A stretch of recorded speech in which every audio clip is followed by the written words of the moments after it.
Hello students, आज हम पढ़ेंगे अशोका के बारे में।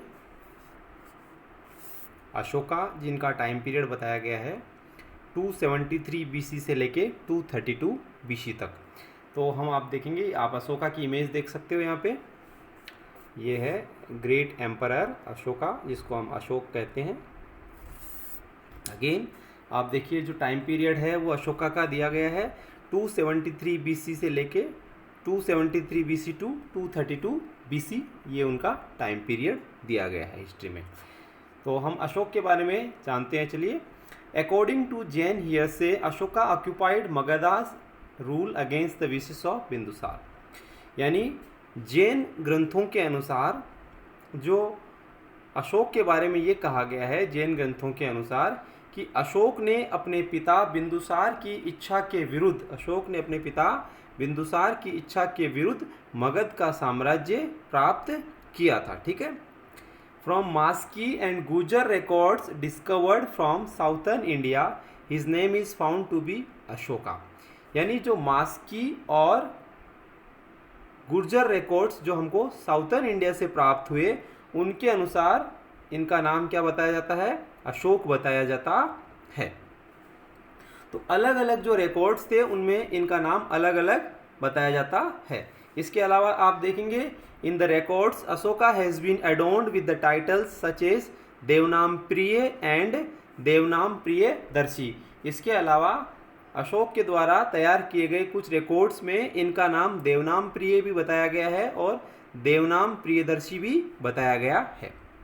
Ashoka was married to the princess of Vidisha who gave birth to Ashoka's daughter Sanghamitra and his son Mahendra. यानी अशोक का जो विवाह हुआ वो किसके साथ हुआ? विदिशा की राजकुमारी के साथ में हुआ, जिनसे इनको एक पुत्र और एक पुत्री की प्राप्ति हुई। पुत्र का नाम था महेंद्र और पुत्री का नाम था Sanghamitra. His queen Karuvaki is also mentioned in the records inscribed by Ashoka. Ashoka के जो रिकॉर्ड्स थे, इंस्क्राइब्ड रिकॉर्ड्स, जिनमें इनकी जो थी क्वीन के बारे में, कारुवाकी के बारे में भी बताया गया है इंस्क्राइब्ड रिकॉर्ड्स ऑफ अशोका के अंदर। ठीक है। नेक्स्ट आप देखिए, after 7 years of coronation Ashoka included various regions of Kashmir and Khotan in his empire. यानी अपने राज्याभिषेक के, कॉरोनेशन यानी राज्याभिषेक, अपने राजा बनने के 7 वर्षों के अंदर अंदर अशोक ने कश्मीर रीजन का और खोटन जो क्षेत्र था उसका करीब करीब पूरा एम्पायर जो था वो अपने मगध के साम्राज्य में मिला लिया था।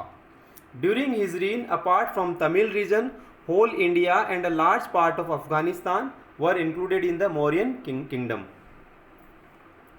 अशोक के शासनकाल के समय में तब जो साउथर्न इंडिया का जो पार्ट था, जिसको हम तमिल रीजन के नाम से जानते हैं, उस तमिल रीजन को अगर छोड़ दिया जाए तो अशोक ने मगध साम्राज्य में करीब करीब जो था अफगानिस्तान और पूरे भारत को सम्मिलित कर लिया था, यानी उनको जीत लिया था।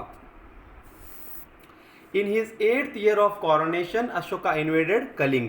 जिस मशहूर कलिंग की लड़ाई यानी कलिंग के युद्ध के बारे में आप सब ने सुन रखा है, जो 261 बीसी में हुआ था। कब हुआ था? 261 बीसी में हुआ था। Kalinga war was happened in the 261 BC. तो ये जो लड़ाई लड़ी गई थी, ये अशोक ने अपने जो राज्याभिषेक यानी कॉरोनेशन के 8वें वर्ष में ये लड़ाई लड़ी थी। एंड लैक पीपल डाइड, और उसमें करीब करीब लाखों लोगों की क्या गई थी? जान गई थी। On the basis of Hathi Gumpha records it is estimated that at that time Nandaraja was the ruling Kalinga. यानी जो 1 लाख लोगों की मरने की जो आशंका जताई गई थी, वो उस समय के जो हाथी गुम्पा के जो रिकॉर्ड्स थे उनके आधार पे कही गई थी कि 1 लाख लोगों की उसमें क्या हुई थी? मृत्यु हुई थी। It is estimated that at time Nandaraja was the ruling Kalinga. और नंदराज जो था उस समय कलिंग का राजा कौन था? जिस वक्त अशोक ने कलिंग पे आक्रमण किया उस वक्त कलिंग का जो राजा था वो था नंदराज था। ठीक है। This mass killing distressed Ashoka to such an extent that he renunciated weapons for ever. इस मास किलिंग यानी इस नरसंहार में, इस भयंकर नरसंहार ने अशोक का जो था हृदय जो था पूरी तरह से परिवर्तन हो गया। उनका मन जो था पूरी तरह से विचलित हो गया और उन्होंने हमेशा के लिए हथियारों का क्या कर दिया, त्याग कर दिया। ठीक है। Dhauli was made the capital of Kalinga under Magadha kingdom. जब अशोक ने अशोक ने कलिंग को जब जीत लिया था तो कलिंग की जो राजधानी बनाई गई थी वो क्या बनाई गई थी, धौली बनाई गई थी, जो अब क्या था, कलिंग जो था मगध में शामिल हो चुका था। आगे आप देखिए, under the influence of Shraman Nigrodha and Upagupta Ashoka was initiated into Buddhism and adopted Dhamma Ghosh instead of Bheri Ghosh. तो उसके बाद जब अशोक का हृदय परिवर्तन हुआ तो वो दो व्यक्तियों के संपर्क में आया, एक तो था श्रमण निग्रोध और दूसरा था उपगुप्त। तो इन दो व्यक्तियों के संपर्क में आने के कारण अशोक ने बुद्ध धर्म अपना लिया। कौन सा धर्म अपना लिया, बुद्ध धर्म अपना लिया। और बुद्ध धर्म में उसने धम्म घोष नाम का जो सेक्ट होता है उसको अपनाया इंस्टेड ऑफ भेरी घोष। उन्होंने भेरी घोष को नहीं अपनाया, जबकि धम्म घोष जो बुद्ध धर्म का एक सेक्ट है उसको उन्होंने अपना लिया। अकॉर्डिंग टू काल्हण राजतारंगिणी, यानी जो कल्हण था उसकी एक किताब थी, एक राइटर था कल्हण वॉज ए राइटर।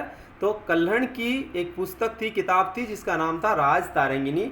तो उस किताब में अशोक के बारे में कहा गया है कि Ashoka was a worshipper of Shiva before embracing Buddhism. बुद्ध धर्म को स्वीकार करने से पहले, बुद्ध धर्म को अपनाने से पहले अशोक जो था भगवान शिव का उपासक था। ऐसा काल्हण की जो किताब है राजतारंगिणी, इसमें इसका उल्लेख मिलता है। Later he came under the influence of Moggaliputta Tissa, और उसके बाद में वो किसके संपर्क में आया, किसके प्रभाव में आया, मोगली पुत्र तिसा के संपर्क में आया। आगे चलते हैं। In Barabar hills Ashoka built 4 caves for the residence of Ajivikas. Ajivikas एक धर्म था जो बिंदुसार ने शुरू करवाया था। तो अशोक ने क्या किया, इस आजीविका जो धर्म था उसको फॉलो करने वालों के लिए 4 क्या बनवाई, गुफाएं बनाई। उन गुफाओं के नाम है सुदामा, चौपार, विश्व झोपड़ी और कामा। ये 4 झोपड़ी, 4 जो थी गुफाएं अशोक ने बनवाई बाराबार हिल्स के अंदर। He undertook a religious journey to बोध गया in the 10th year of his coronation। अपने राज्याभिषेक के 10वें वर्ष में, यानी राजा बनने के 10वें वर्ष में वो कहाँ पे गया यात्रा के लिए, बोध गया गया। कहाँ पे गया, बोध गया गया। एंड टू लुम्बिनी, लुम्बिनी जो कपिल वस्तु है, ठीक है, in the 20th year of coronation. और अपने राज्याभिषेक के 20वें वर्ष में वो कहाँ पे गया, लुम्बिनी यानी कि कपिल वस्तु गया। It is evident from the Rumandehi records that Ashoka had reduced the rate of tax from 1/6 to 1/8। यानी अशोक ने जो टैक्स जनता के ऊपर जो लगाया जाता था उसको रेड्यूस किया, यानी कम कर दिया। वो जो पहले था 1/6 था, उसको कितना कर दिया, कम करके 1/8 कर दिया। इसकी जानकारी, इसका उल्लेख हमको रुमनदेही के जो रिकॉर्ड्स हैं उनमें प्राप्त होता है। Chola, Chera, Pandya and Kerala have been described as the 4 neighboring independent states in inscriptions of Ashoka। Ashok के जो inscriptions है उनके अंदर चोला, चेरा, पांड्या और केरला जो है ये स्वतंत्र राज्य, उसके जो स्वतंत्र पड़ोसी राज्य मगध के दिखाए गए हैं। In minor rock edicts associated with his coronation, Ashoka has called himself as a Buddha Shakya. इसके अलावा अशोक ने जो छोटे रॉक एडिक्ट्स होते हैं उनके अंदर अपना जो नाम है वो क्या लिखवाया हुआ है, बुद्ध शाक्य करके लिखवाया हुआ है। ठीक है, आगे चलते हैं।